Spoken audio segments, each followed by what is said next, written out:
88.7 FM. Online, gobrave.org. A tune-in radio station, part of the William Patterson Broadcast Network.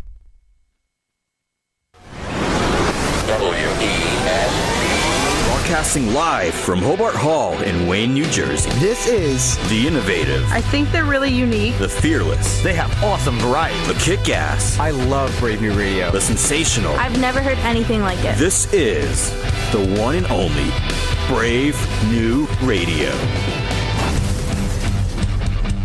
The views and opinions expressed on this show are solely those of the host and guest and are not necessarily supported by WPSC 88.7 FM, station management, or the station owner, William Patterson University. Anyone wanting to offer differing opinions may do so by calling the show at 973-720-2738. Abusive callers will be rejected. Now here's your program on WP 88.7 FM, Brave New Radio.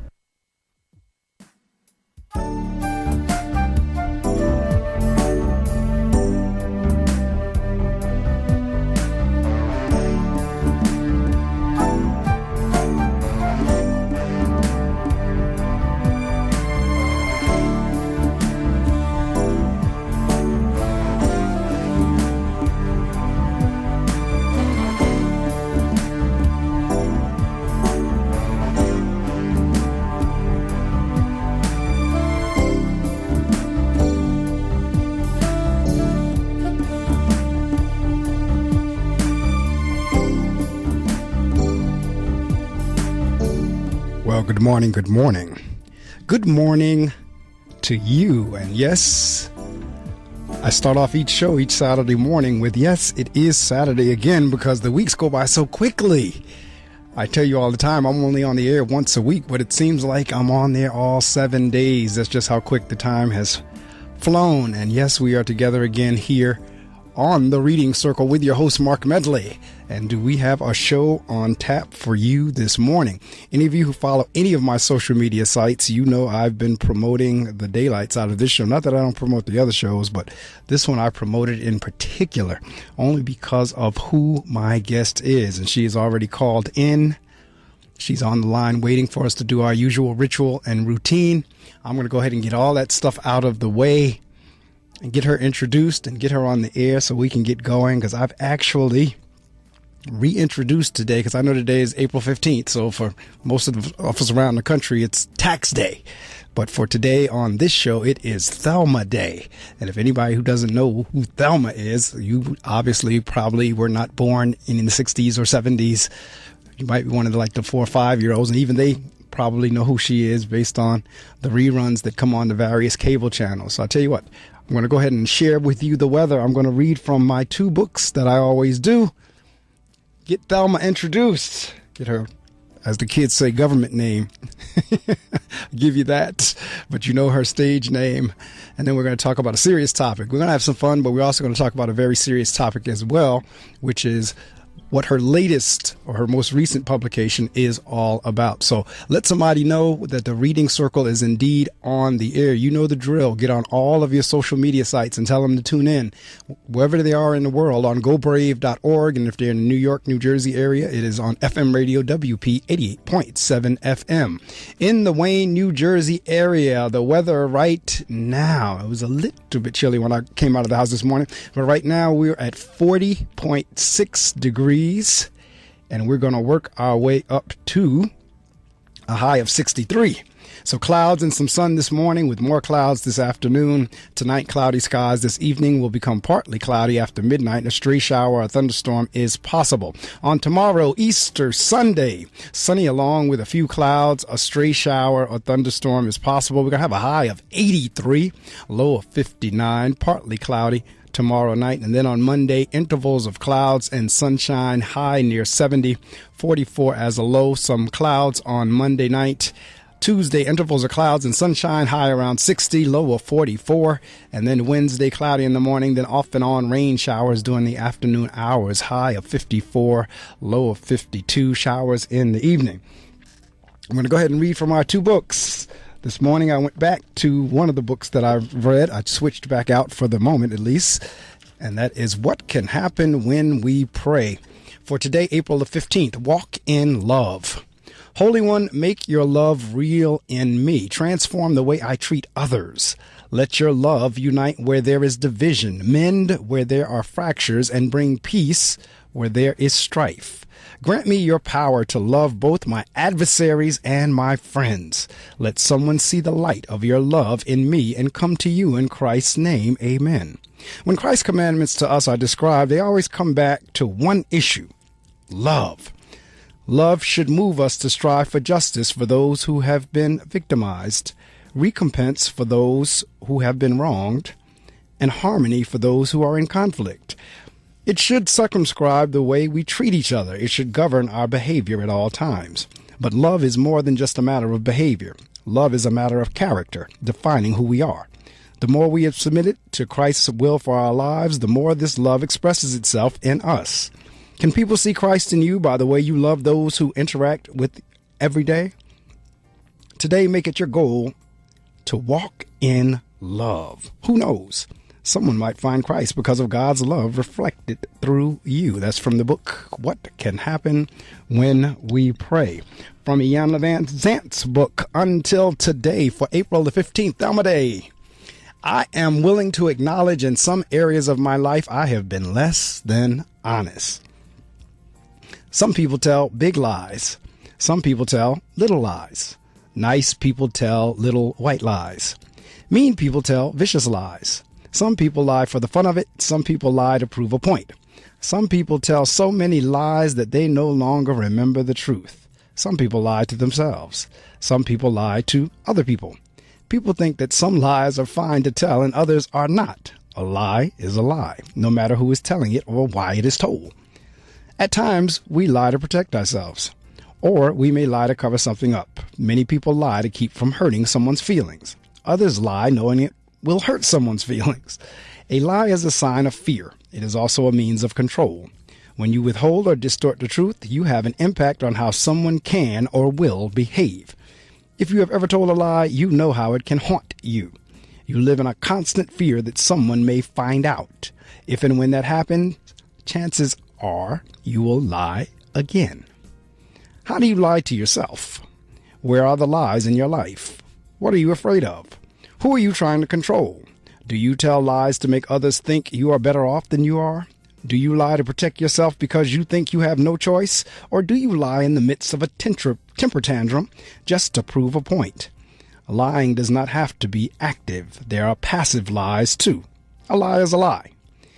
There are no good ones, and it is never necessary to tell one. Every lie that is told puts a damper on the spirit.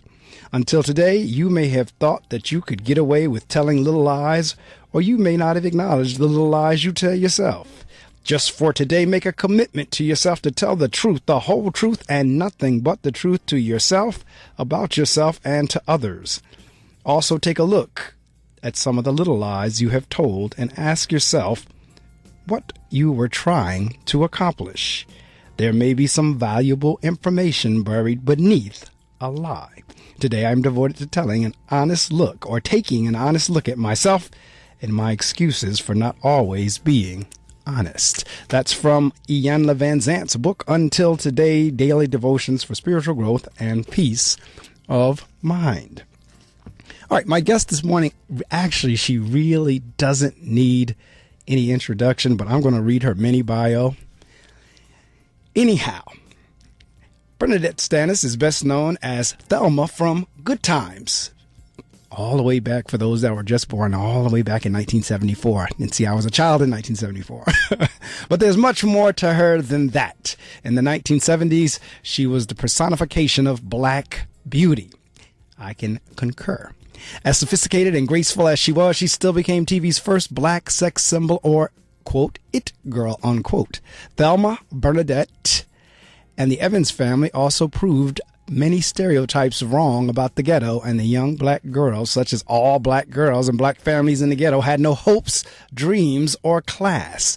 Thelma showed that a ghetto girl had hopes and dreams, intelligence, respect, dignity, and grace, and it wasn't just acting. BernNadette was that naturally. She introduced a new definitive image of young black girl and woman. She was a wonderful, graceful dancer, which she displayed several times on the series, and everything BernNadette did was marked with delicacy, diminutive beauty, form, or grace. Her grace and beauty was a welcoming presence on TV in the 70s, and I would say still is today in 2017. Still is today. There we go, and will be as long as there's a TV. Her dramatic, comedic charm, witty one-liners, daintiness, winsomeness, sexy but innocent image were versatile qualities that made her a great talent and great favorite who will never be forgotten. And I am thrilled and honored to welcome to the Reading Circle microphones none other than BernNadette Stanis. Good morning, Miss Stanis. Hello? Now, why are we not coming through? Why is this? Let's see what's going on. Can she hear me? I see. There we go. All right, there we go. Good morning, Miss Stanis. Good morning. How are you? I am well, thanks. How are you? I tell you, every now and again, there's always like a button off or on that should be one way or the other. So as I said in the bio, I'm quite sure you probably heard it as we went through. We are thrilled and glad to have you very nice. on the air with us. And, you know, we definitely generated some excitement. Teresa and I were emailing each other. And matter of fact, we talked last night to make sure everything was still a go. And I was thrilled for that. And I'm honored and thrilled because, again, as you read in your bio, and that bio is very true. I don't know if that's the same one, the recent one you used, but I know that's the one on IMDb, and it's still on point. And Thank you. I remember growing up watching Good Times, and a lot of families, I don't think, do this today. But during that time, whenever I was a child, it was me, my sister, mother, and father. We had various TV nights depending on what show came on, and Good Times was one of them, where the four of us would come together in the living room and sit around the TV, and we would watch. And so, for me to be talking to you at this point, I mean, it really is kind of like I would have never imagined at the time when I was sitting there watching that show that one day I would actually be speaking with you. You just never know what life is going to bring. Thank you. As I was sharing with you prior to this going on air, I don't think, because again, I grew up during that time frame and I knew all the teenage boys that I hung with. I don't think there's one that did not have a crush on Thelma. I don't think it was one. And what I didn't realize until I started reading your book, and I just saw it again in the bio, I didn't realize you were the first African-American teenage girl on a major show. Yes, I was. Yes. So let's talk about it, because I've read the book and you start going through the experiences and everything. What was that like? I mean, I know you were dancing and you and your siblings, you all had like a little band, a singing group, and then you got discovered.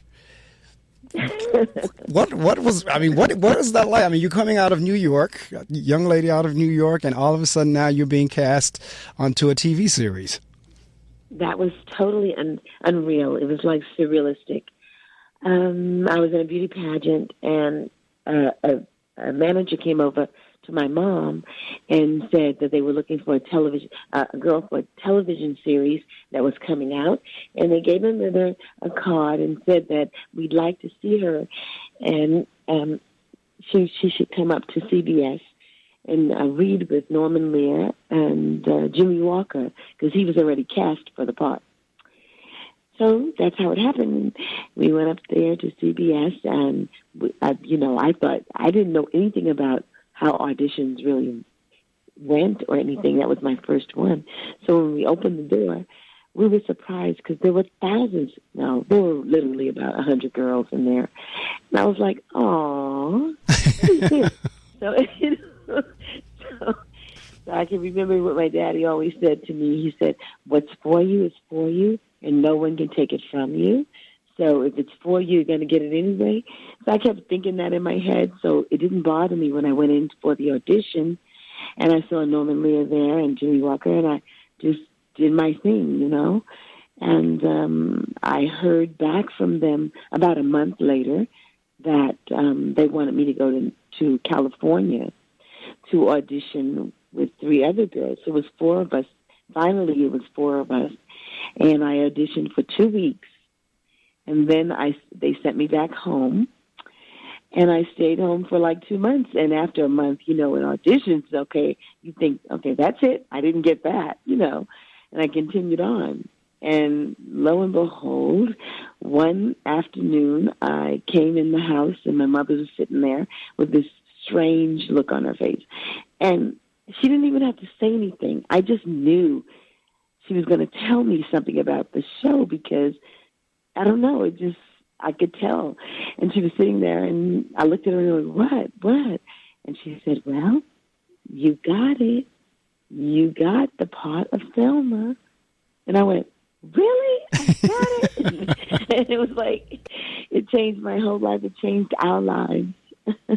Well, I'm sure it did because, again, the show is still running all around the world on the various cable stations, the TV networks and TV Land and all those various networks that show the shows from the 60s and 70s. So your face is, you're still out there. Your character is still out there, plus everything you've done since then. Because I know you've been on Broadway or off Broadway because a few times you've come to the New York, New Jersey area where I've seen the playbills or the advertisements for you starring in them. And it's just so as a teenager now, because I'm sure you were recognized wherever you went. What was that like? Like everywhere you go, folks are like, they either want your autograph or they want to touch you or they want to talk to you or whatever. That was very interesting because all of my adult life, I've been Thelma. So it's like I don't really know what it's like to live an adult life without her, without the character. So, isn't that amazing? I'm sure it is. It is amazing.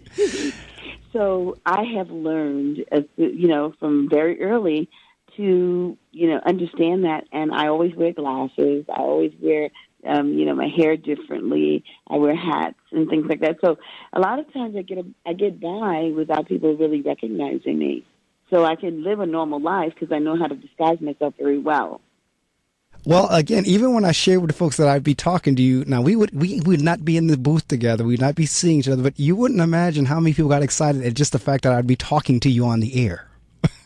What? I can't believe you're going to be talking to Thelma. Yeah. That's amazing. That is so amazing. I think it's because the show has been on really for 40 years. So actually, people have been visiting the show, visiting me for 40 years. It's like, that is my sister, that is my cousin, that's the girl I know next door. So they know me from television. So when they see me, it's like, oh my God, girl, how you doing? It's like, I know you. Right. It's like, yeah, I know you know me. You know what I'm saying? So I understand all of that. I truly do. And then when they call me Thelma, I embrace it. I have no problem with it at all. Right. I just thank God they still call me. Absolutely. I know that's right. And the good thing about it is, as I read through the book, I see you had some serious grounding in terms of your parental foundation. And I work in the school system, and I tell people all the time, my mother always said it, my mother and father said it when we were growing up, that it all starts in the home. And as I was reading your book, that mantra kind of came back to me in terms of it all starting in the home. You had some very good foundation there in terms of your mom and dad, in terms of your dad's wisdom of things he would share with you. You just shared one of them, is what's you is for you. And there were some other nuggets that I read as I went through the book of what he always shared with you. I mean, that was so important in terms to have that kind of backing and support. And I'm going to work that into now how the role reversed. Oh, yes. Those two parents of mine, I knew nothing else. They were serious. You couldn't play with them. They were loving. They were fun. But when it came to what they wanted for their children, the two of them definitely had the same view. It was like we wanted our children to be educated and have determination in life to do what they have to do. This is serious, and we're not playing with you guys. And we got that. You know what I mean? Say, we got it. Yeah, and see. Got it. We got it. It was so serious to the point. They were so beautiful. They were great parents, really. But they were so serious about what they wanted for us. It was like, don't even try to play games with them. Don't even try to, be slick or anything, because I was the oldest one. And, I'm really a cornball. I don't know how to be slick. I don't know how to play games. I really don't. So I know anything that I would have tried to get away with, I always got caught. So it doesn't make any sense to fight with these two people. So my whole thing was follow them, listen to them. That's right. What they want you to do. And that's what I did. My mom had a direction for her girls, and I lived by that completely. And my father, was very proud because he said, you're going to do it this way. That's it. BernNadette, you're the oldest one. If you do wrong, all the rest of my 4 children are going to go wrong. So I had that burden on me growing up. Wow. It's like, oh, God, please don't do wrong. You know what I mean? I don't know what happened, but they put that on me, so I'm like, I'm not doing anything wrong. I could do this for 20 years. No pressure. No pressure at all. So I know, even as I was reading your book, how your mom came across your name in terms of her watching a movie. Absolutely. My mother always loved theater and movies and that era of the golden person, star, back in the day. So, of course, when the show came out, The Song of BernNadette, she went to see it. She was 14. And she fell in love with the Blessed Virgin Mary. She fell in love with the whole Catholic thing. She fell in love with, the name BernNadette. And she said that if I ever have a daughter, I'm going to name her BernNadette. And throughout my life, she always said to me, BernNadette, you know where your name came from. It's a special name. You know that. I'm like, okay. Yeah, I know that, Mom. Thanks. I mean, they were great. Now, and it sounds like you were and as a matter of fact, I know you were reading a book and now talking to you and just watching you on the TV show. You were a respectful child in terms of listening to what your parents instructed or directed you to do. Do you get a chance to talk to youth and kind of give that same advice to them, that whatever your parents or your grandparents or whoever is raising you is leading you to do, just do it? Yes, I do. With my parents, parents have to really be careful about when they say something and do something. They have to really walk the walk and talk the talk. Right. Because I was the kind of child that I was so obedient and I was listening and I believed in my parents so much that they walked the walk. You know what I mean? If I had seen them do differently than what they really were preaching, it probably would have bruised me. It probably would have broken my heart. But they didn't. My parents really were who they said they were. You know what I mean? So it gave me a solid foundation, a belief system, and I believed in them because they were who they said they were. You know what I mean? Absolutely. So when they said to me, yes, when they said to me, you're going to do it this way, do it this way, they never broke the chain. They were always like that. They stuck together. They didn't divorce or anything like that. They were parents that stuck it through. And because of that, they gave me a foundation that these are my parents. I know who they are. They're like statues. You know what I mean? They're never going to, it's like solid. I can come home every day and know my parents are going to do this and this and this. I can come home every day and I know that they're going to be there. It's not a feeling of, okay, daddy may walk away or mommy may not be home. None of that.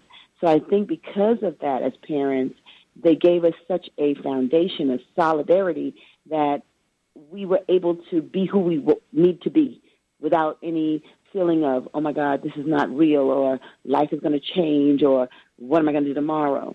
They took that away from us, and we were able to be who we needed to be, who we were, and they gave us an opportunity to blossom, full blossom. Absolutely. Just because they did that for us, I honor them so much because as an adult myself now and as a parent, I see how hard it is and how hard it was to do something like that. I mean, even though back then it was probably easier to stay together than it is today, but I honor them because even in that day, they could have walked away. They could have done something different, you know?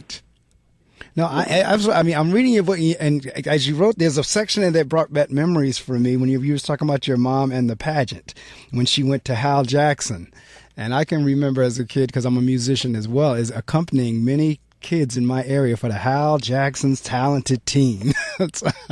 I remember like at the, because you had to try out and auditions. So I've played for many young people on their auditions. As a matter of fact, one of them, and as I read it, it came to mind, was a young lady, and she's passed away now, but she played the girlfriend of Theo on The Cosby Show, Michelle Thomas. And I played her audition at the local level, and she went on to win it nationally that particular year, and then went on to star in the Cosby Show and Family Matters and so forth and so on. But there was a couple of other kids as well. So when I saw that, I was like, the Hal Jackson, that brought back great memories. But I see how your mom went to bat for you there in terms of like, wait a minute, there's no pageants here for African American. There was only one, rather. Is there something else you all can do? But it was that kind of support is what propelled you along. Yes, absolutely. My mom was like that. It was like she was determined. It was like she told me once, and I think I put it in the book, that her mother said to her, Eula, when you get something in your head, nobody can take that out of your head. You are determined to do what you have to do. And she was like that. She was a smooth operator. She was smooth. She really was. She was cool. She never was impulsive. She never did anything. She was just like, if she had something in her head and she believed in something, she was going to see it through.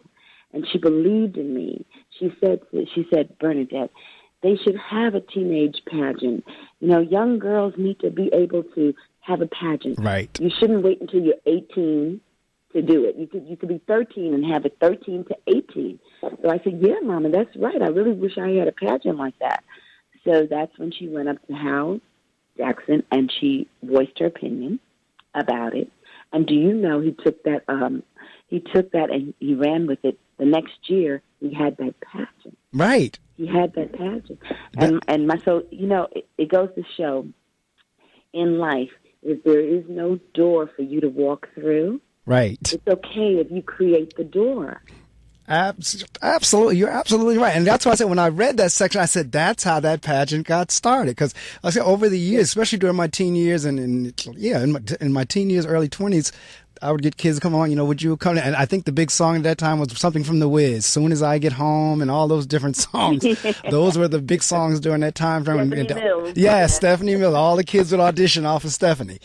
And I remember it was when I saw that and I said, oh, that's how the pageant got started. I said, wow, talk about small world. Now, interestingly enough, as I read the book, and it also said it in your bio in terms of it was an easy transition for you to go from your real life of BernNadette to Thelma on Good Times because there was such a parallel.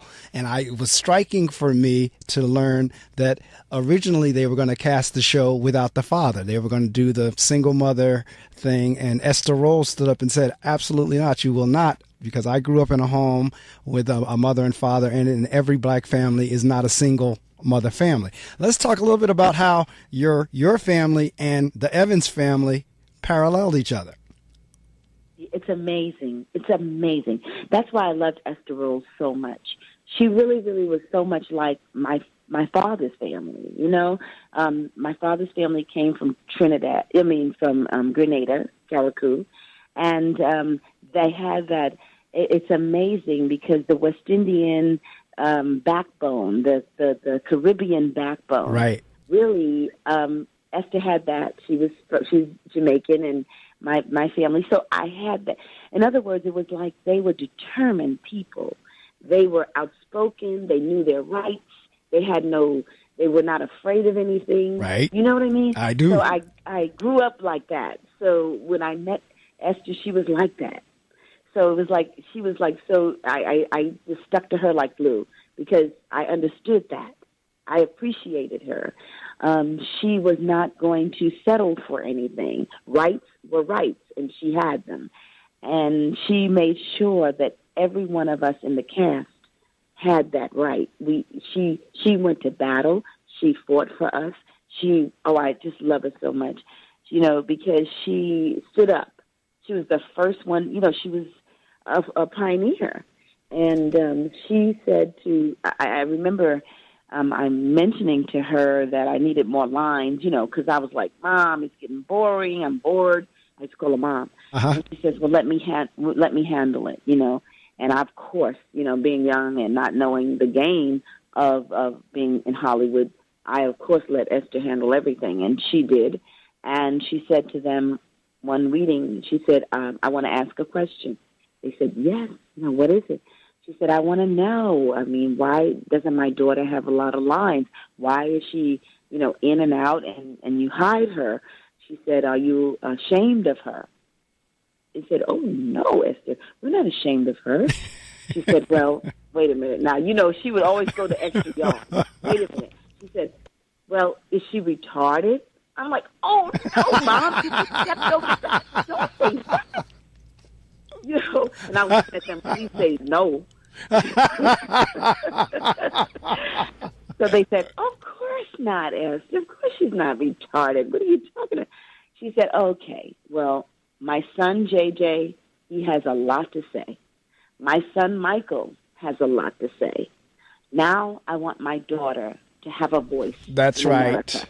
I want her to have something to say. And from that point on, my character had a whole lot to say. And she looked at me, and she said, okay. And I knew what that meant.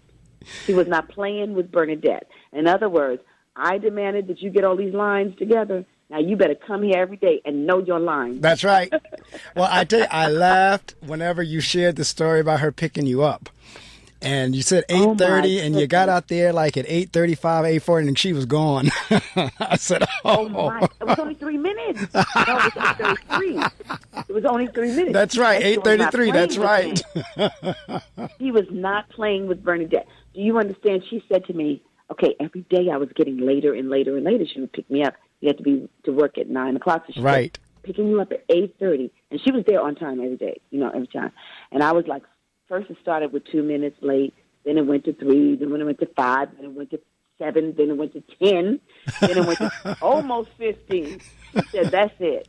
She said, "That is it with you." She said, "Let me tell you something. I'm coming to pick you up tomorrow. If you're late, I'm leaving you." I'm like, "No, you're not. Come on, Mom. You're not going to leave me. You're not going to leave me." She went, yeah, right. And I'm like teasing her, talking about, I know you're not going to leave me. I'm right with her, but I'm really serious. I know she's not going to leave me. Because how would I get to work? Exactly. How would I get to work? She said, And that's what she would do. So we went to work that day. The next day, you know how when you try so hard for something, and you try and everything, gets in the way, and it's like you could see it slipping out of your hands. It's like, oh, my God. I'm looking at the clock.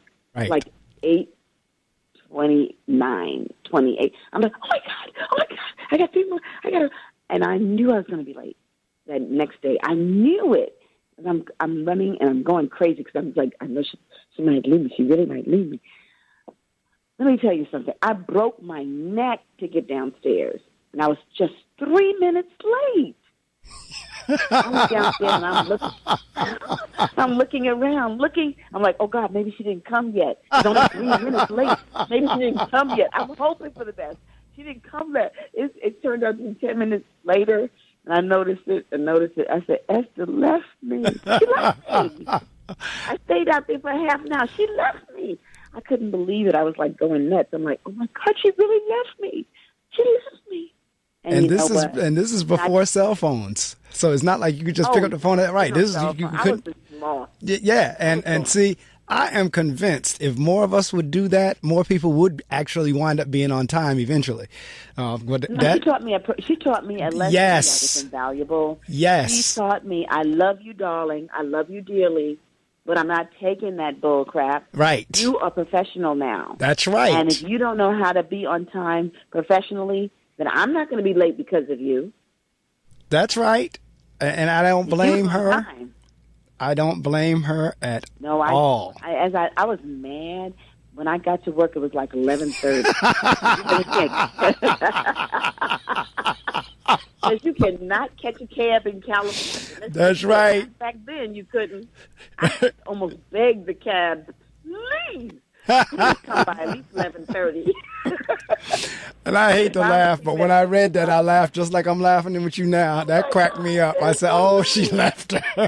She left her right there." And then I walked in rehearsal hall. Everybody's eating, almost lunchtime. And I'm walking in, and I didn't do anything. And I looked at her, and she looked at me. I said, I didn't even say anything to her. I just looked at her, and she was like, I'm like, oh God. I was so mad at her for like 15 minutes. I couldn't even look at her or speak to her. I was so mad. And then I just calmed down because I knew. I said I was wrong. I really was wrong. And I learned my big, hard lesson that way. And let me tell you something. I don't care. I was 5 minutes earlier, I was like there at 8:25, and I was standing out there and waiting. I know that's right. I was never late again. I know that's right. And I mean, technically, that is the way it's supposed to be, that whoever's being picked up, they should be outside already, not having somebody have to blow horns and all this kind of other stuff. Oh, yeah. They should be the ones when I know someone is picking me up, I'm on the porch. I'm out there on the porch. I'm not even in the building or wherever. I'm outside to make sure they can see me. So yeah, I get that. But just the fact that you had your mother and then you had your TV mom, who were for the most part in sync, and they were both teaching you lessons, along with, I'm quite sure, your father and your TV father. For those of you, if you've just joined me, and I honestly, truly hope you've been with us since 6. My guest this morning is BernNadette Stanis, also known as Thelma, and we're working our way up to her book, The Last Night. And it's a wonderful parallel because we're talking about her times on Good Times and how it mirrored her actual family. And so we're going to work our way to the book as we're talking through Good Times and work our way all the way up through The Last Night. So get on all your social media sites. I'm going to take a very short break. I'm not going anywhere. Miss Stanis is not going anywhere. I really don't need you to go anywhere, but I do need you to get on your social media sites and tell somebody, girl, tune in. Get on gobrave.org. If you're in the northern New Jersey area, WP 88.7, because they got some good talk going on there this morning. So make sure you do that. I am going to share some information with you, and then again we'll be back and we're going to continue talking. Matter of fact, we're going to move into what was life like after Good Times for Miss Stanis, and then we're going to talk about how when her mom, you heard all the support, you heard everything in terms of what we've been talking about to this point, in terms of the support she had from her mom or dad, her TV mom or TV dad, and now her mom starts beginning to get ill. So we're going to talk about that when we come back on the air.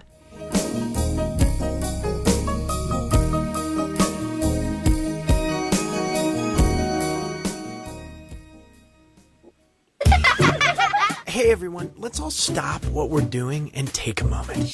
You see?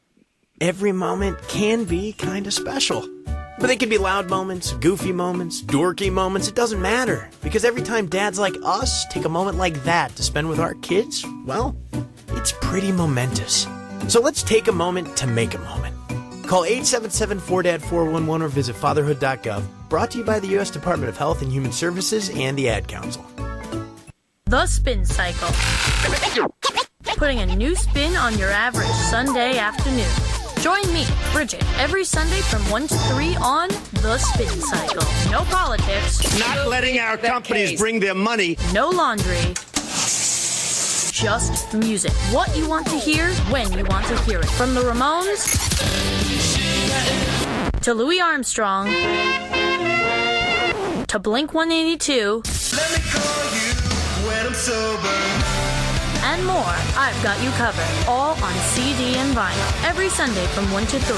The Spin Cycle. Having a place to go after school will make you a better student. Having an outlet to express yourself will make you a better artist. Having something to do together will make you a better family. At The Y, we're helping build better friends, listeners, writers, swimmers, scientists, and musicians, one chance at a time. Give the gift of opportunity. Support The Y at ymca.net. The Y, for a better us.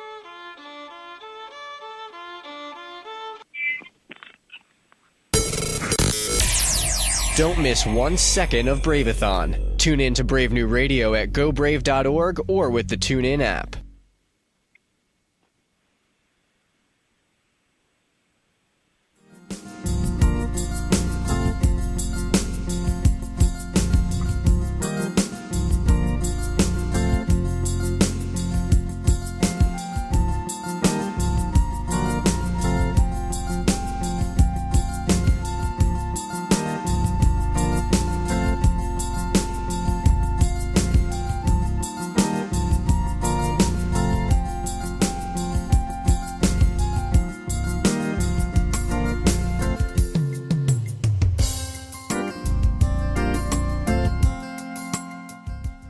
You're listening to The Reading Circle with Marc Medley on Brave New Radio. Yes, indeed you are. You are listening to The Reading Circle, and my guest this morning is BernNadette Stanis, also known as Thelma, from the series Good Times. And as I said, folks got excited at just the thought of me talking to her on the telephone, let alone meeting her in person. Just the thought of you're talking to her on the telephone. So we were talking about good times. And what after good times, I know you've done a lot of different dancings and productions. Let's talk a little bit about that. And then I want to talk about once your mom now was diagnosed with Alzheimer's disease in 2006. Yes. So, hello? Yes, I'm still here. Mm-hmm. So talk to me a little bit about what were some projects you worked on after Good Times. And then in 2006, I know your mother was diagnosed with Alzheimer's. How did that affect you? Well, it was devastating. I did a lot of Broadway, off-Broadway. I decided that I wanted to write a book, and I wrote my first book called Situations 101, Relationships, the Good, the Bad, and the Ugly. And when I was writing that book, that whole book in 2005, I was relating to my mother a lot. You know, Mom and I would be on the phone all the time, and I was telling her about this situation and that situation, and what did she think about this, and what did she think about that. And so she almost kind of like helped me write the book, you know what I mean? Because there were a lot of situations, and I was like, Mommy, this is real, but should I put it in there? She said, if it's real, put it in there. So, of course, you know, she gave me the okay to write certain things in that book, which was very, very good. And when the book came out, it came out in 2006, and I remember starting my book tour. I did it. My first book signing was in Atlanta, but I did my book tour for about 6 months. And after that, I realized something. My brother was telling me that Mommy might need me to come and see what's going on with her. And I'm like, what? He said, you know, well, she's not remembering things as much. And I'm like, really? So I remember having to do a play. I produced a play called Whatever Happened to Black Love, and it was at the Lincoln in Washington. And so Mother came with the whole family, and that day I noticed that something was wrong because she didn't look like she usually looks. You know, she didn't dress herself right. It was incorrect. I mean, she had sneakers on, she had a certain blouse on that didn't really match with the dress, with the skirt. I'm like, oh no, this is not Mommy, this is not right. Her hair wasn't right. And right then and there, I decided I'm going to go get my mother and bring her to California, where I was living. And so I did that, and I went to a doctor to diagnose if something was wrong. And they diagnosed that she had something called Alzheimer's. Now, I had never really, I heard of Alzheimer's. I heard it on television. All I saw was commercials, you know. And I went, okay, well, what is, I don't know what that's, memory loss, okay. So I told the doctor, I said, well, can we take some vitamins, maybe some minerals? You know, we can get rid of this thing.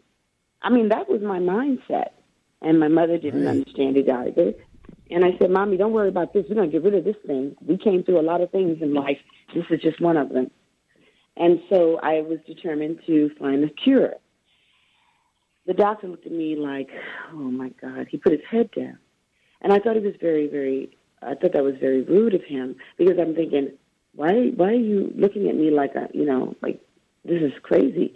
So I left the office and I said to Mommy, that doctor is not right. You know, we're not going to deal with him because he's not, trying to really help us. Because we're going to beat this thing. That was my mindset. I gave my mother the medication that he gave me to give her, which was Aricept at the time. And so when I gave it to her when we got home, a couple of hours later, she said to me, Bern, I said, what, Mommy? She said, I'm back. I was like, great, okay. I got right. You got the cure. You're back. Because the medicine kind of sharpened her memory. It did its job for a minute. So we thought we had that licked. Well, that didn't work it worked for 6 months maybe. It slowed it down. It brought her focus in. But, the thing was, I call Alzheimer's the monster in the mind. Yes. Because it is truly a devastating monster. Then things start happening. There are so many stages of this disease. And I'm thinking this is something that, African Americans don't really get this thing. I mean, I don't know anybody that had this. Right. So here I go. It just begins. The terror just begins. This monster had my mother not remembering. It had my mother forgetting what was what.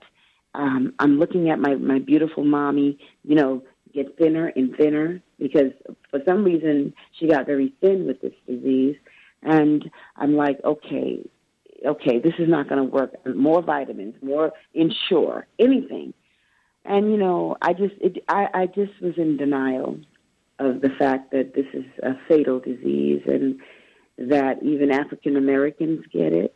And I thought it was not a disease for us. Uh-huh. Well, I found out that African Americans get this disease twice as much. Right. Anybody gets it. Right. And females even more. That's correct. Females even more. So I'm like, oh my God, what? And I'm still fighting. I fought this thing to the very last day. I just couldn't believe it was going to do what it was supposed to do. I just couldn't believe it. So a lot of times when we're diagnosed with that or a family member is diagnosed with it, we're in denial, especially, in the African-American community. We are in denial of that. Right. We think that that's just getting older. It happens to all of us. That's my mom. That's how she is. No.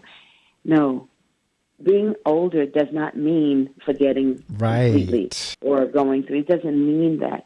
So you have to recognize what it is, accept it, embrace it. My thing is I'm fighting so hard in this world to find something that we can do. If there is no cure, then why is it happening to us? Right. What is the cause of this thing? Is it the food that we're eating, which I do believe some of it is? Is it the fact that we're under extreme stress in this world, which I believe that it is? I know high blood pressure and cholesterol are factors. Right. So it has to do with your food and your stress. It has to. I had a cardiologist on from Houston about a month ago. And we talked about it, and he described Alzheimer's in an interesting way to me because one of his specialties is high blood pressure, cholesterol, diabetes. And what he said was Alzheimer's is diabetes of the brain. Absolutely, I read that. And that's what he told me. He said Alzheimer's is diabetes of the brain. It's the same thing that diabetes is doing to the body. It now attacks the brain, and it's doing the same thing on the brain level, and we call that Alzheimer's. He said, but that's what it is, and it's definitely connected to the diet and food and so forth and so on. But I can relate to what you're talking about in terms of when you don't think about something until it really hits or happens to you, because my mother's diabetic, and I watched her for like 40 some years, 30, 35, 40 years with the insulin, and, she had to take her insulin this time of this and that, but she made it look easy. When I was pre-diagnosed with it, then I started doing my research, and I had no clue of how destructive diabetes is. And again, I didn't give it a thought until my doctor told me, you know what, look like you're heading that way. And then I started doing the research, and the various organs and systems that it impacts, and the mind is one of them. So when the doctor said that day on the show that Alzheimer's is diabetes on the brain, I said, oh, okay, that makes sense. And that is, like you said, a monster. It is a very cruel monster because your body, your physical, and I don't have to tell you, your physical body is still here, and you have no clue of anything else going on around you or what happened, or either it comes in and out. I've had friends whose mothers had it. You don't even recognize them. As their children. There's a lady that I visit as a part of my church in the nursing home that I go see her every month, and she asks me the same question every minute. How's your family? How's you doing? It's so good to see you. And this is like every 2 minutes. She'll look at me. And so it's just, it is a very cruel disease in terms of your body's still here, but your mind doesn't know of anything that's either gone on before it or either it's very short-term or long-term memory. So how did that impact the rest of the family as well? Because I know it impacted you. How did it impact the rest of the family? Well, everybody takes grief differently, and I would say grief because we all know the end result of this so far, And so I was there with Mommy every day. But a lot of people, they can't handle it. A lot of times you're looking at a parent, and they really can't handle it. So they handle it in their own way, which is some of them are in denial.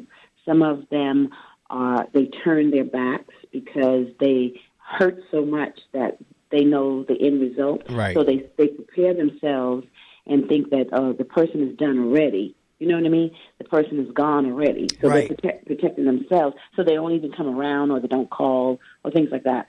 But what I say, being the caregiver that was the hands-on every single day person, I say this: live in the moment with them. Make their lives as happy as you can. Right. Make them as happy as you can. They're still alive. Right. They still feel. They're human beings, They may not be the mommy or the daddy that you knew or that I knew, but now is our time to give them the love that they gave to us. Now it's time to pour it on them. Accept them for who they are. Understand that they're in a crisis for their own lives. They know something's wrong. They may not know exactly what's wrong or how to fix it, but they still feel. They still love. They know when someone is treating them well. They're human. They're still here. But a lot of people write them off. From the moment they hear Alzheimer's, okay, that's it, I'm done. They won't remember me anyway. No, it's not the matter that they remember you. Right. But you don't have Alzheimer's. That means you remember them. Right. No, you're absolutely right. Wow. Yeah. Wow. Because you're right. They're still here physically. They're still humans. And just because they don't remember doesn't mean they don't know what's going on at that immediate moment. Like the lady that I visit, she know I'm there. Now, she may go in and out in terms of, our conversation, but she still knows I'm there. So right. And if you hit her, she'll say, ouch. Yes. That's absolutely right. So they're human. They're there. What are you talking about? Maybe they don't remember that you won the track meet in 19 whatever. Right. But they're there. Wow. No, you can't give up on folks. I mean, they're still here. So in terms of, there's multiple ways that you can help a person. I mean, there's always the administering of the medication, but what other ways can someone help with someone? Because like you said, they're still there. So what other things can be done, like you said, to make them happy or just to make them feel loved or what have you? This is what they should do. They still love to get mail. They still love to get phone calls. I remember there was a lady in Baltimore. Her name is Angela Bennett, and she would always, every week, send my mommy not a birthday card, but a card, a beautiful card. Sometimes she'd put like 5 ones in there, because they understand money. Right. They understand value of things, but they may not really understand. So I would get a card every week from her, and I said, Mommy, Angie sent you this card. And she would say, yeah. And I would open the card for her, and I'd read it to her, and she would be so happy. I said, look, she put 5 ones in it. She put $5 in there for you. And she was like, oh, my God. It's like a birthday all over again. Right. It's like little things like that. My mother was a bookkeeper. My mother handled my money. You understand? So you can imagine what I felt when I realized that my mother no longer knew the value of money. Yeah. She would give her money away. Wow. Give her money away. And I realized this, and I said, Mommy, can't you just give your money away like that? She said, I want to. That person needs it. I never stopped her. It was her money. Right. I would get her money and put it in her purse, and she would give her money away. I said, but you know what? I can't let her do this because she's giving money away, and she doesn't know really what she's doing here. Right. And that hurt me so bad because I had to do something that I would never have done. I went to Toys R Us, and I bought a pack of play money. Right. A couple of packs, actually, of play money. And I took her money out of her purse, and I replaced it with the play money. And she had all this money in her purse. And when she said, where's my money? Where's my purse? Where's my purse? Here, Mommy, here's your purse. And she looked in her purse. She would always look in her purse. And there was her money. And she looked at all that money. And she said, okay, good. She takes the money out, and she's looking through the money, counting her money, so-called counting her money. Not really counting her money, but it's a lot of money, so she's okay. It's play money. And my mother puts it back in her purse. Okay, good. Oh, my God. That was one of the moments of the turning. There were a few moments that turned me, and that was one of them. I went straight to the bathroom and I cried like a baby. I know you did. And the interesting thing about that was even with that disease, the compassion was still there because she said, I'm giving it to them because they need it. So that means she was still showing compassion throughout. Yes. It was who she was. Right. It was who she was. She knew that they needed money. They were poor, or they needed. And one time I took her to the hairdresser. I used to take her to the hairdresser, and the lady that did her hair had 5 children. She's a beautiful young girl, but she had 5 children. And my mother would always pay. I said, "Mommy, you got to pay the 2 20s and those 10, and give her that. That's the $50 for her hair." And she would come back and she would say, "And give her this, give her this." And a secret to me, give her this. I said, "Give her what?" I look at it, it's like $40 or $50 or it's about $100. I said, "Give her this?" She said, "Yeah, give her that." I said, "I'll give it to her." She said, and I said, "Mom," she said, "well, she needs it. She has so many babies." See, that's what I'm saying. The compassion of her was still like, see, the memory may have not been there, but the compassion was still there. And I purposely set up the first part of the interview to talk about how much support they gave you, because now, like I said, the tables had turned and now you had to give the support. You now almost became like her mother. Well, I did. And she called me Mommy a couple of times. My mother called me Mommy a couple of times. And I'm like, "Mom, I'm not your mother. I'm not I said, "I'm not your mother." And she's like, "Yeah, you're my mom." And I'm like, "Okay, I'll be your mom today. Okay, because you've been my mom every day. Exactly. I'll be your mom today." I used to play with her like that because, I know, you know what I mean? But I never made her wrong. Right. I never made her feel bad. If she told me the sky was pink, right. "Wow, that's a pretty pink." Right. I like that. Mine's pretty. That's right. Reasoning with her. You have to give them the happiness. Give them the joy. Let them be right. What's the problem? Right. It's a mind disease. It's eating away at her brain. Right. She doesn't know that the sky is supposed to be blue. Right. To her, it's pink. It's pink. Good. Right. At least you know it's a sky. That's right. And see, one of the ways I've been promoting the show over the last couple of weeks was the fact that you were using your celebrity to bring focus to this disease.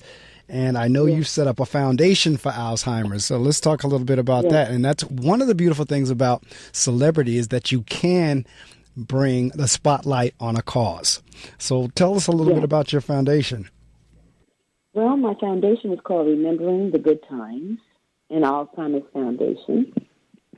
The reason why I called it that, people would automatically think because of Thelma, right. And Good Times. Yeah, it is part of that. But the thing is this. Mommy and I were watching Good Times, and she was watching Thelma and JJ, fighting and carrying on. And she just looked up at me and she said, "That's a cute little old girl."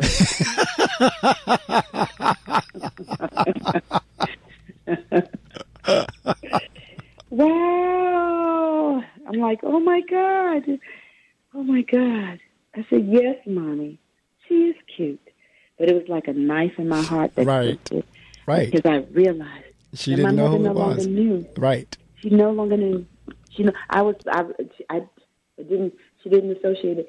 And I said to myself, this is such a cruel disease. It is. It took away the memory of what changed our lives. Right. How can my mother forget this? Right. And then right then and there, I said, when this monster has completed its job, I'm going to form a foundation for my mother called Remembering the Good Times. And Alzheimer's Foundation. And see, I love a play on words. So it has what they call double entendre. It has the double meaning. Yes, it has the reference to the show, but it also has a reference to your life and your times with your mom. So it actually is dual purpose. It does both. Yes, it does. And I'm just saying, this is what, it's a sad thing. It's a sad, sad thing. But I fought with the fact that, oh my God, my mother had this disease. Will I get it? Is it contagious? Right. Is it genetics? Is right. But I said, this.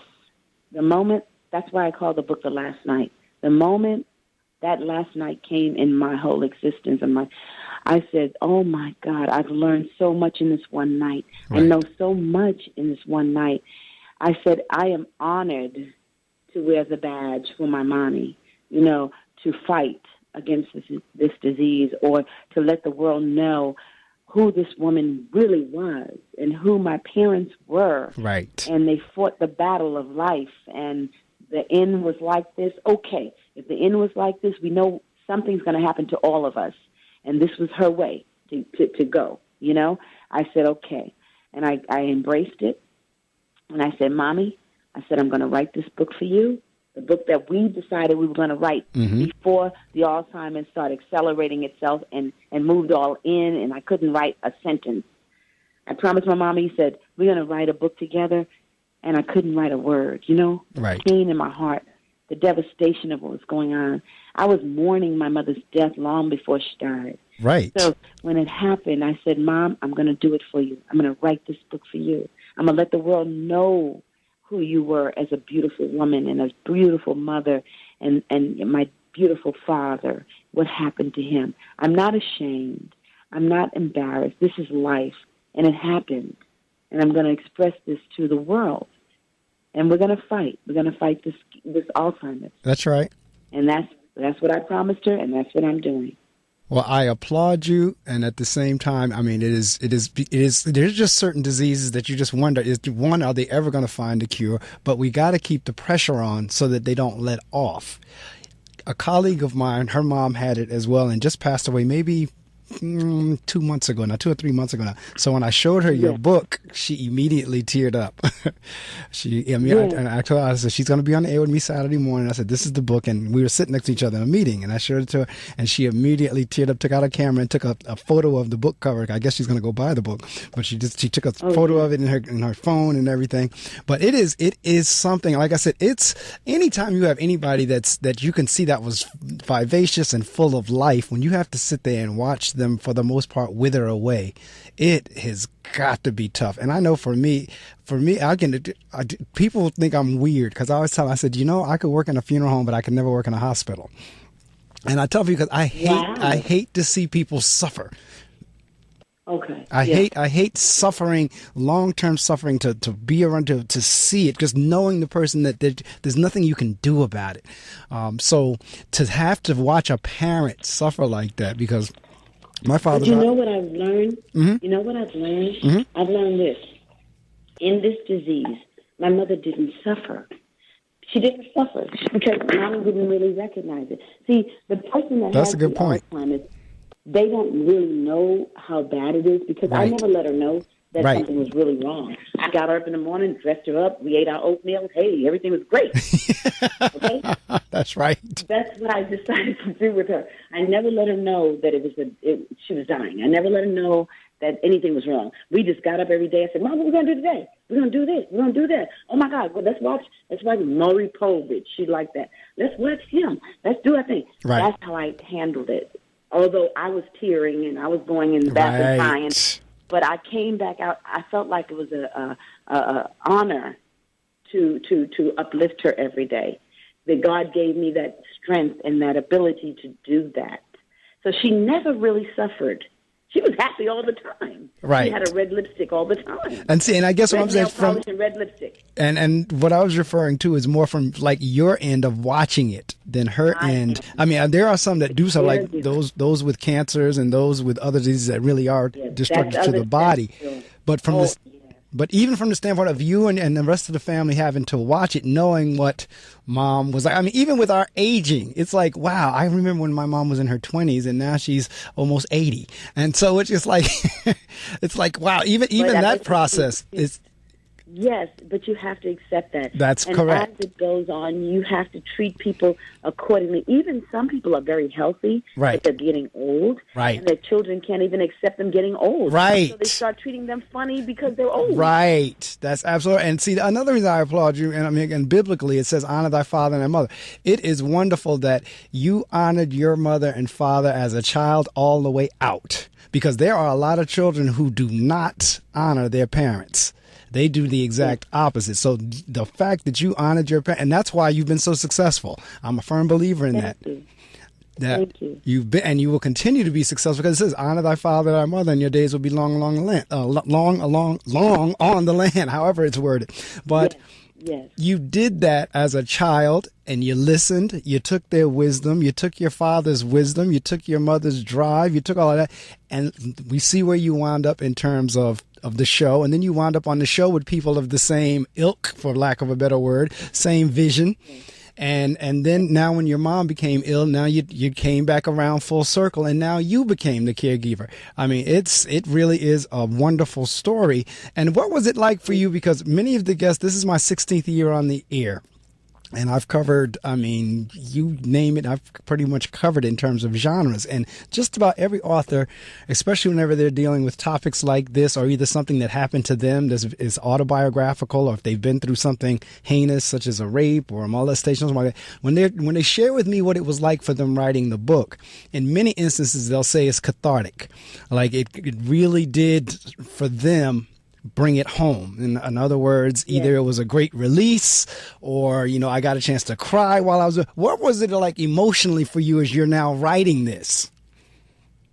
I advise anyone who's going through some devastation in their lives to get to a pen and paper and write. Even if you're not a writer, if you write it out, it will heal you. Right. I'm telling you, it will heal you. It is amazing what writing can do.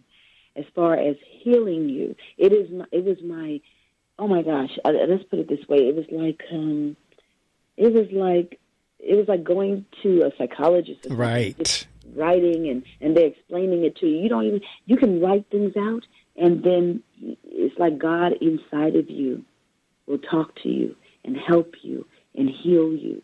And when you can't write it anymore, and you have to put the pen down and you have to walk away, that's okay. Right. Because now you can cry, you can get it out. That's the stage you need to stop at, and then pick it back up. But pick it back up. Complete it. And so that's what happened with me. And it took me 5 years to write a book. It never takes anybody 5 years to write a book that, size. Come on. So, but what it did for me was I wrote it to a certain point. Right. And I couldn't write anymore. The one that was the hardest to write was my father's section. Right. That was the most devastating and the hardest thing to do. It really took me about 2 years to write that little whole episode, that little paragraph. I mean, that whole chapter. That chapter, right. 2 years. And nobody would believe that, but it did. Understandable. After I wrote that, because I couldn't go through it, I just couldn't do it the whole way. I had to write 5 pages and stop.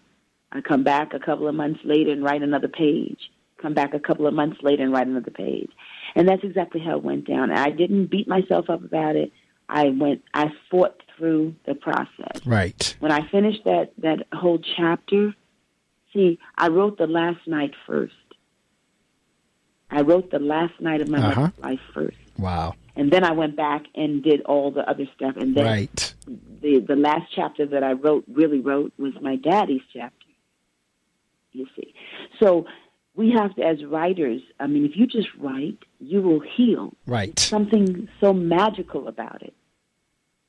And absolutely right. And that's, the authors over the years, that's exactly the experience they've shared. Like I said, regardless of what the trauma they've gone through, it was something about putting it on pen and paper, something, put it in book form, or just getting it out of their system. That's why people journal.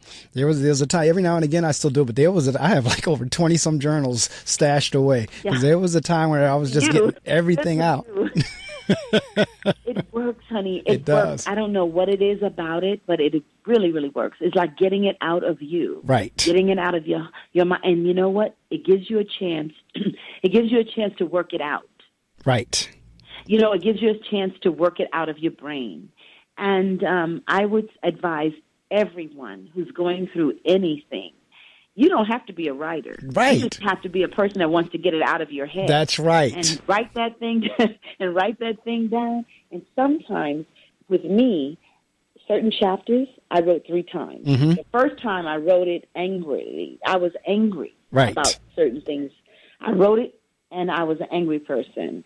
which I know I can't publish that. It's ridiculous. Right. I was saying things and accusing, and then I rewrote it, which was calming after the first time. Right. And then the third time I wrote it as a writer.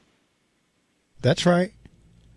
I mean, it really does. Now, this is the interesting thing. And a lot of people feel like, or let me ask it this way. Did you ever have a situation where people, because of your celebrity, say, oh my God, I can't believe that happened to you. I didn't think that could happen to you because you're Thelma. Did you ever run into that situation? Because people see celebrity as like you're immune from regular life. Yeah, but that's why I wrote it. That's exactly why I wrote the book, because I want you to know that I'm human. We're all human, and being a celebrity happens to be my job. Right. Okay? I'm Thelma on Good Times, so that's my job. That's what I do. I'm an actress, so that's what I do. Right. So that's why. But fortunately, being an actress and you get a TV series that's hot, you become a little bigger. You become a celebrity. Right. So I just want to let you know that it's my job, but I'm human. I have a mommy and a daddy and brothers and sisters and kids that do human stuff. Which is exactly. I just happen to be my job happens to be this. So I'm just like you, and I'm going to get everything in life that you get. Exactly. It's just a matter of how we all deal with it. No, you're absolutely I'm not right. exempt from anything. You're absolutely right. And that's why, it's double-edged. It's kind of like, for me, I don't necessarily get starstruck because exactly what you just said. I truly believe we're all human beings. But at the same time, I can acknowledge, hey, I loved your work. You did some wonderful work in Good Times. Right. And I'd love to meet you or shake your hand. But as far as, oh, my God, I'll never wash this hand again. And no. A lot of people, that's part of their thing. They like that. They don't want to know my story. They really don't. They want me to be like, okay, you're a glass person. If you bump, you'll break. Right. So, I want you up there. And that's fine, too. That's their thing. Right. I can be that. I'm that. When you see me on Good Times, I'm that. When you see me when I do my books, I'm that. But, for those who really want to know the nitty-gritty, that's who we are. Right. And speaking of book signings, when we come down, as we're down to the last part of the interview, and I thank you so much for being so gracious to give this time. This is what I do near the end, or like right at this time, is the opportunity for the guests to promote. And that means any book signings, where you're going to be, any of the other work, how they can get a copy of the book, how they can get a hold of you. You have the opportunity to do that. And the only thing we don't, advise you saying, as you know, in media is the dollar amount. But anything short of dollar amount, because that they can work that out if they get in touch with you. But this is your opportunity to promote and shout out and anything else you'd like to do in terms of, the last night, any of your other work, book signings, where you're going to be, so forth and so on. So I'm going to turn my mic button off and give it to you, and you can promote as much as you'd like. Your foundation, so forth and so on. Okay. Mm-hmm. Okay. All right. You let me know when. You can go now. We're there. Okay. Well, for my foundation, they can go to a place called rememberingthegoodtimes.org. Rememberingthegoodtimes.org. If you go there, you can donate anything you want to the foundation. We're 501. You'll get your receipt. You'll get your papers that you can write it off, so you can donate whatever you like. And I'd appreciate that. Then, if you want to get the book, you can go to my website, which is thelmaofgoodtimes.com. thelmaofgoodtimes.com. If you want to write me and you want to talk to me about something, or you want to do more than just, go to my website, you can go to my email. I'll let you have my email, which is, now I hope they're writing. There's a lot of Good Time stuff going on. It's like confusing. Unless you write it down, you're going to get That's right. mixed up. So we got to go over it one more time. The email is goodtimesthelma. Now that sounds funny, but it's goodtimesthelma@AOL.com. So now you have everything. Let's go over it one more time. If you want to go to my website is Thelma, goodtimesThelma@aol.com. My email is goodtimesthelma@aol.com. And my foundation is rememberingthegoodtimes.org. So I hope you guys got it. There's a whole lot of good times going on. And you know what? If you Google anything, some stuff is going to come up. That's People right. find me anyway. And see, I was as you were saying it, I was writing it. So I said, okay, I'm going to be the listener. I'm writing. Okay. So I have email goodtimesthelma@aol.com. And then I have thelmaofgoodtimes.com. And I have rememberingthegoodtimes.org. Yes. Okay. So I was writing it as you were saying it myself. Thank you so much. I appreciate, and I tell you what, since I already have a copy of the book, I will go to your foundation and make a donation. So I will do that because I have the book. And since you were gracious enough to appear on the show, I will make a donation to the foundation, simply because, one, the purpose of the foundation is real and relevant. So it's not a matter of money going to bad. And again, it is an important cause, and you're right, it afflicts African Americans more than anyone else. And when you boil it down not only to the racial group, but the gender group, African American women. So certainly it is something as an African American we need to be interested in, because as I said earlier, I watched my mother go through diabetes, and she made that thing look easy. She was fine. She was active and moved around, didn't all over the place, didn't give it another thought. She protected her children. Yeah, right. Protected her children. Exactly. And then, and you know, whenever now I got diagnosed and I started doing my research on it, and I'm like, oh my God, this thing it affects every group in the body. So Alzheimer's is the same way, that, you know, we've got to keep the pressure on so folks, because this is what they do. You know, whenever it's in the spotlight, the pressure is on. But then as soon as we back off, then they go off to another project. And see, we can't afford the government or whoever it is, the pharmaceutical industry or the medical industry or whoever's trying to find the cure. We can't afford for them to back off.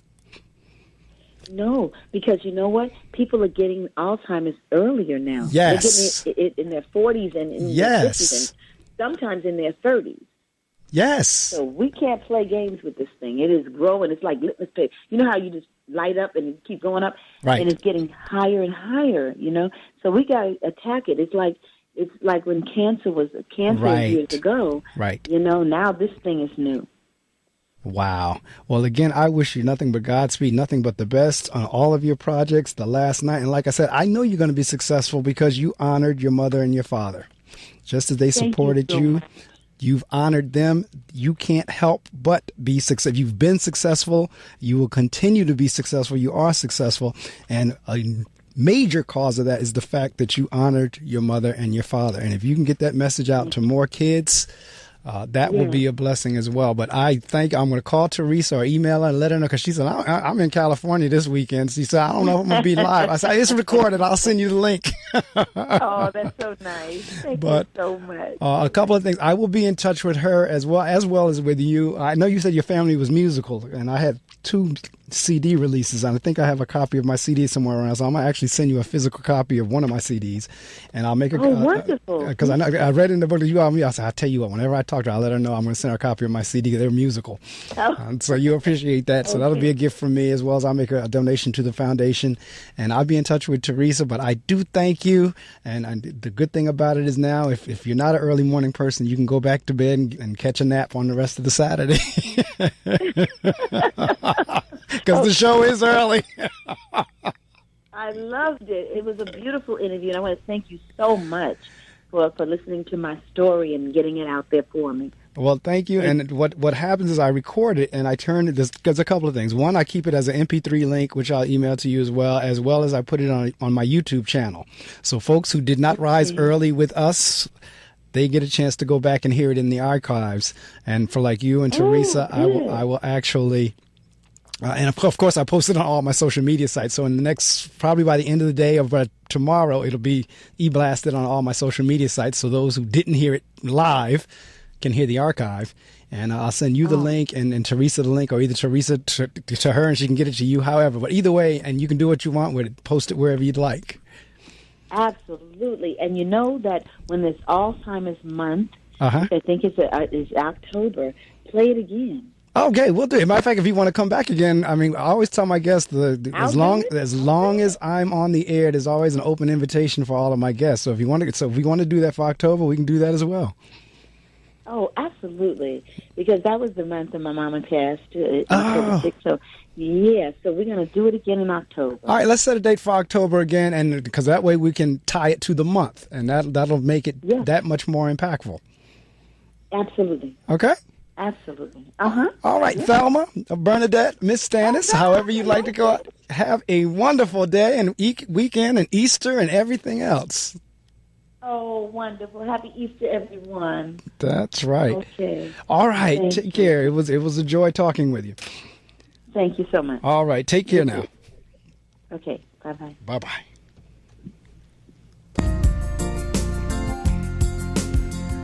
Well, that wraps up another edition of the Reading Circle with Marc Medley. For the last about an hour and 20 minutes or so, I've been chatting with BernNadette Stanis, also known as Thelma from Good Times. And as I said, any of you, particularly the boys, and even the women for that matter, no one could deny, and still is, that Thelma was a fine something. Coming through that time, watching Good Times, and like I said, after before reading the book, I didn't realize there weren't any other teens, African American teens, that had been put before us up until that point. So for that show to come out and to expose us to the folks, and for somebody that looked like us, if you're African American, for somebody, and it was in the same age group, because she's only a couple years older than me, somebody in that same age group, and we're all sitting in the TV and the fact that as you're reading the book, you see where Esther Rolle says, I'm not doing that show if you don't put a father figure in there. Now, again, she stood up. She stood up to the producers and the writers and the executive producers and the directors and all that folks. Says, no, we're not going to do this show unless you put the father figure in there, because I grew up in a home where the father was there. And not every African-American home. Now, this was during that time. This is going back into the 70s. Not every African-American home is growing up in a single-family setting. So, therefore, we want to be represented in a light that also we are. Like every black family is not headed by just mom. Dad is there, too. And I know that's the way I grew up. There was mom, dad, me, and my sister in the house.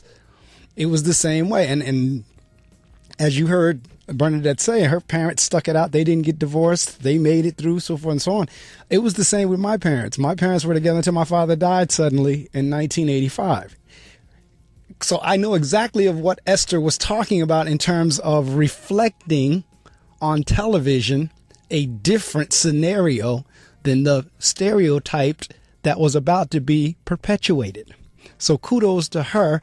And as you read in the book, and I do encourage everyone to go out and get a copy of the book. It's called The Last Night, A Caregiver's Journey Through the Transition and Beyond. And the author is BernNadette, BernNadette, Stanis, Stanis. We know her as Thelma, but her name is BernNadette Stanis. The book is The Last Night, a wonderful testament to her mom. The fact that she can get on the air and go around the world and talk about how much she loved her parents, that says something. I shared it during the interview where the Bible says, honor your father and thy mother so that your days will be long upon the land. Thelma did exactly that. So for all the young folks in the audience, you might want to take note of what worked for BernNadette Stanis. Well, it's time for us to put on the good news and song, which is the gospel music. Had a wonderful time this morning. Was looking forward to it from the time. I think Teresa, and when you keep hearing me talk about Teresa, that is BernNadette's agent. And that's who got in contact with me to have BernNadette appear on the show. So from the time Teresa and I started calling each other and emailing each other, I've been excited about today. And when we landed on April the 15th, I said, I tell you what, Teresa, I want to start calling that Thelma Day for the show. I know it's tax day because, the tax, I did my taxes yesterday, and that Doing taxes for me ranks about down there with painting and shoveling snow. I mean, it's just something I hate doing. Even though it doesn't take me long, I don't have that much to do, I still hate the whole process. But anyway, so I said it's not going to be tax day, it's going to be Thelma Day. So we've had Thelma Day. Thank you for listening. And again, it will be recorded and it will be on my YouTube channel. It will be archived. But a wonderful time speaking with BernNadette Stanis about her life with her family on TV and off.